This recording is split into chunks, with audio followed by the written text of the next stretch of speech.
If you don't know what pepper jelly is, it's a Southern party staple. It's the best thing ever.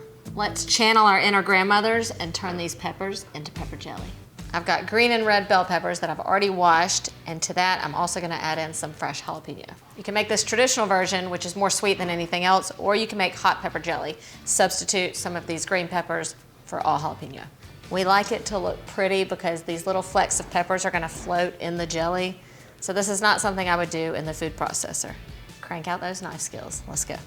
Just skim the sides off the peppers and then kind of run your knife under the membrane just to get some of that out. And just cut it into really thin strips and then dice. You can leave the seeds in if you want it spicier. I'm gonna keep it kind of mild. The rest of the process happens on the stove, but let's talk first a little bit about the canning process. You're gonna get some canning jars. You can find them at a craft store or hardware store, but you can also get them just in the regular grocery store. So before you start, you need to sterilize your jars and your lids by just placing them into boiling water for just a little bit, just to kind of kill any potential bacteria that could be in them or on them. All right, our jars are nice and sterilized. Let's make the pepper jelly. I'm gonna start by dropping all my peppers into a saucepan and adding in some vinegar. I'm using apple cider vinegar. It adds a great tang and sweetness. Next goes in the fruit pectin.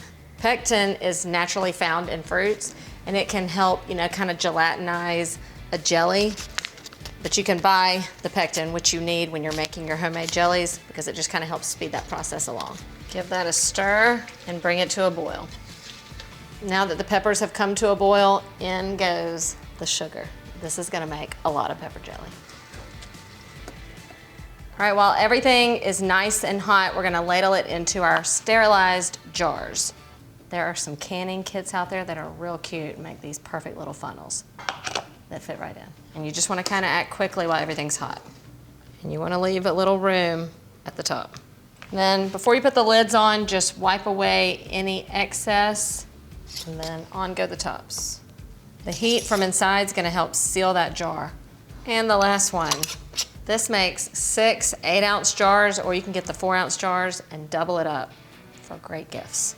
While I do believe you can use a regular pot, especially if you're making kind of a small batch, one tool I think is very helpful in the canning process are these little tongs. These are gonna hold your jar and give them a good grip. So now that we have filled our jars, we have to process them. This is gonna bring the insides all together into that safe temperature to kill any potential bacteria and gonna help seal that jar shut. Most canning pots have a rack in there. As long as your water's not at a rolling boil, then you should be fine without one. After all your jars are in, you wanna be sure that they are fully submerged into the water. These are gonna process for just about 5 minutes. You just want it at this barely simmer temperature. Did you even know it was that easy? The hardest part though is the wait.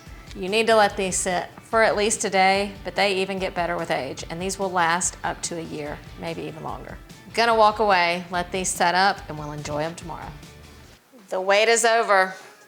Our pepper jelly's ready. Beautiful pepper jelly. That's gonna be good. So I'm gonna tell you why you need this lifesaver jar in your pantry at all times. It starts with a block of cream cheese, and then you just spoon your pepper jelly right over the top. It'll make its way down the sides, especially when everyone dips in, but this is how you start. Look at that perfect bite. It is sweet and tangy right off the bat. You get just a tiny bit of heat from that jalapeno. And then when you mix it with that cream cheese, it's just the perfect balance. It's also the perfect addition to a marinade. You've got to try it next time you grill chicken or pork. And don't stop there. Add your pepper jelly to that burger, to those chicken wings, or heck, I've even made a margarita with it. And I cannot resist pepper jelly on a grilled cheese. See what I mean when I tell you that pepper jelly is the secret weapon you need in your pantry arsenal? And this is a great recipe to start with. See what I mean when I tell you this is the secret weapon you need in your arsenal pantry, in your pantry arsenal.